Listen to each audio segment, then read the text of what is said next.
You're doing it right now. You picked up your phone to watch this video, but before you got here, you checked it for no reason at least 3 times. You don't remember doing it, you just did. By the time you go to sleep tonight, you have touched your phone over 2600 times. Not because you wanted to, because you couldn't stop yourself. Someone engineered that, deliberately.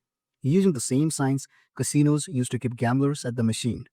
Your phone was designed to be impossible to put down, and it's working perfectly. Most people think they check their phone too much because they're lazy or bored, and the fix seems obvious. Just have more willpower, just be more disciplined. But willpower has nothing to do with it. What's pulling you back to that screen isn't a bad habit. It's a biological mechanism that kept your ancestors alive for millions of years. And a group of engineers in Silicon Valley figured out exactly how to hijack it. In the 1950s, a neuroscientist named James Olds at McGill University made a discovery completely by an accident. He was placing tiny electrodes inside rats' brains and he accidentally hit a region nobody had studied before.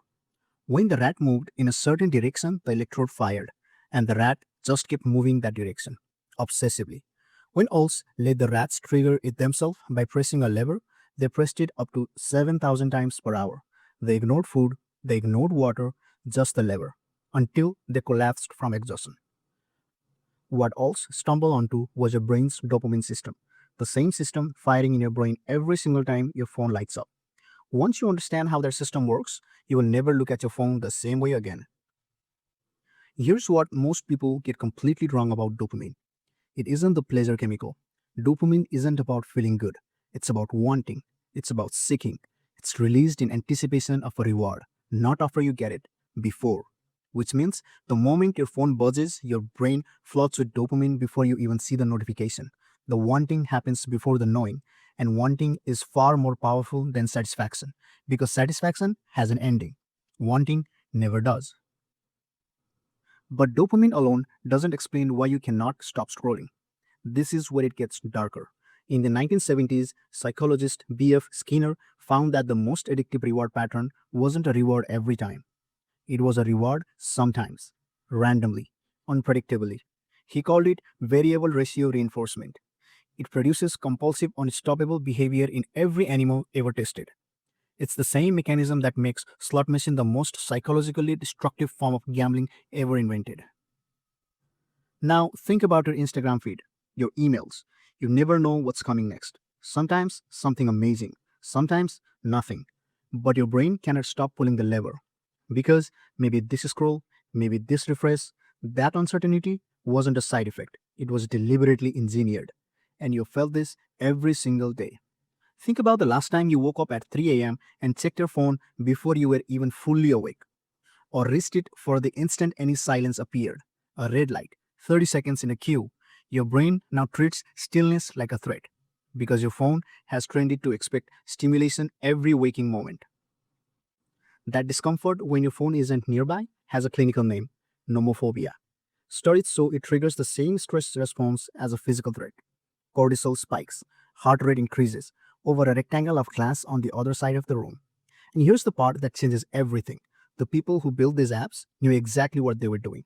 In 2017, former Google design ethicist Tristan Harris told Congress that a handful of people in a few buildings in San Francisco make decisions every day that shape how 2 billion people think, feel, and behave, not by force, by design.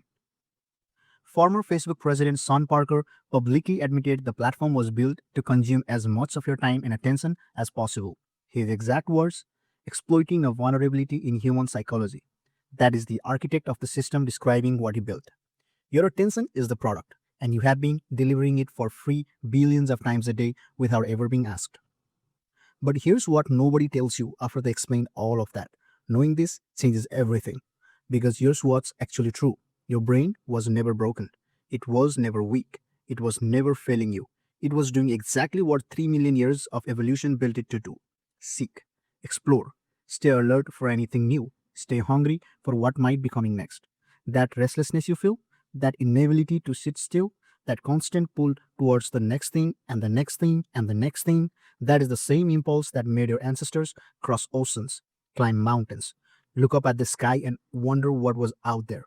The most curious, most relentless, most seeking species that ever walked this planet built everything you see around you because they could not stop wondering what was next. Your phone didn't create that hunger, it just found it, and it fed it junk food. Think about what hunger looks like when it's pointed at something real. Every scientist who ever stayed up all night chasing an answer, every writer who couldn't stop until the story was finished, every person who learned a language, built something with their hands, fell so deep into a subject they forgot to eat. That is the same biological system, that same dopamine, the same seeking, the same relentless wanting, just pointed somewhere that actually gives something back. The slot machine and the telescope run on the same engine. The difference is just where you aim it. You were not designed to be scrolling, you were designed to be exploring. And somewhere underneath the notifications and the feeds and the endless refresh, that explorer is still there, still restless, still hungry, still looking for something worth finding. The question was never whether you could put your phone down. The question is what you pick up instead. Every minute you spend scrolling is a minute that actually happened, that you actually lived, that you'll never get back. Your life is not being wasted in big dramatic moments. It's being taken one notification at a time while you weren't paying attention.